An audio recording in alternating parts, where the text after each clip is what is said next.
राष्ट्र सर्वप्रथम राष्ट्र सर्वप्रथम राष्ट्र सर्वप्रथम राष्ट्र सर्वप्रथम। अखिल भारतीय पीठासीन अधिकारियों के सम्मेलन को पीएम मोदी ने संबोधित किया। इस दौरान उन्होंने अखिल भारतीय पीठासीन अधिकारियों को सम्मेलन के लिए बधाई दी। पीएम ने कहा कि इस बार ये कॉन्फ्रेंस और भी विशेष है क्योंकि यह कॉन्फ्रेंस 75वें गणतंत्र दिवस के तुरंत बाद हो रही है। उन्होंने बताया कि 26 जनवरी को ही हमारा संविधान लागू हुआ था, यानी संविधान के भी 75 वर्ष हो रहे हैं। पीएम ने कहा कि पीठासीन अधिकारियों की इस कॉन्फ्रेंस के लिए हमारे संविधान सभा से सीखने को बहुत कुछ है। संविधान सभा के सदस्यों के सामने इतने सारे विचार, विषयों और मतों के बीच एक राय बनाने की जिम्मेदारी थी और वो उस पर खरे भी उतरे हैं। आप सभी को all India presiding officers conference के लिए बहुत बहुत शुभकामनाएं। इस बार ये कॉन्फ्रेंस और भी विशेष है।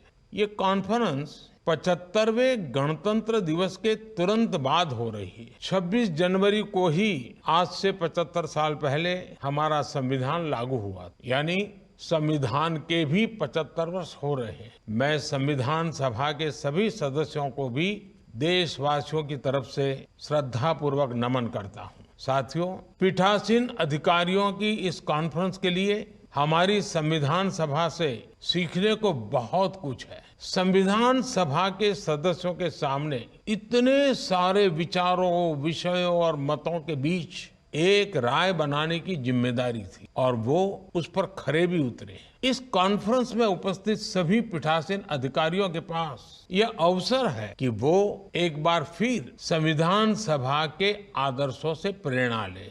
आप सभी अपने कार्यकाल में भी कुछ ऐसा प्रयास करें जो पीढ़ियों के लिए एक धरोहर बन सके। साथियों, मुझे बताया गया है कि इस बार मुख्य रूप से विधानमंडलों की कार्य संस्कृति एवं समितियों को और प्रभावी बनाने पर चर्चा होने वाली है। ये बहुत ही आवश्यक विषय है।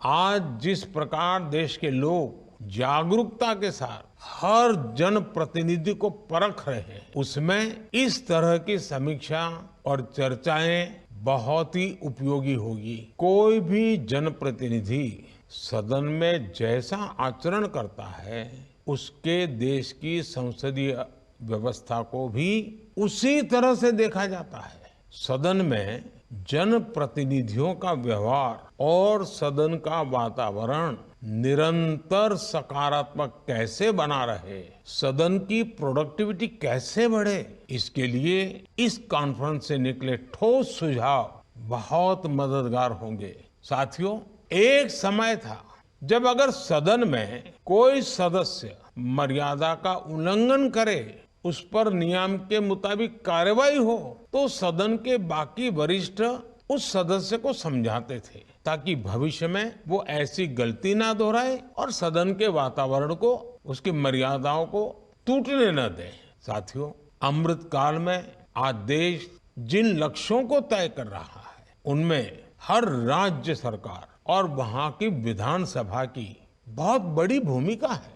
भारत की प्रगति तभी होगी जब हमारे राज्यों की प्रगति होगी, और राज्यों की प्रगति तब होगी जब इनकी विधायिका और कार्यपालिका साथ मिलकर अपने विकास का लक्ष्य निर्धारित करेंगे। विधायिका अपने राज्य के ऐसे लक्ष्यों की प्राप्ति में जितनी सक्रियता से काम करेगी, उतना ही राज्य आगे बढ़ेगा। इसलिए समितियों के सशक्तिकरण का विषय आपके राज्य की आर्थिक प्रगति के लिए भी अहम है। साथियों, एक प्रमुख विषय गैर जरूरी कानूनों के अंत का भी है।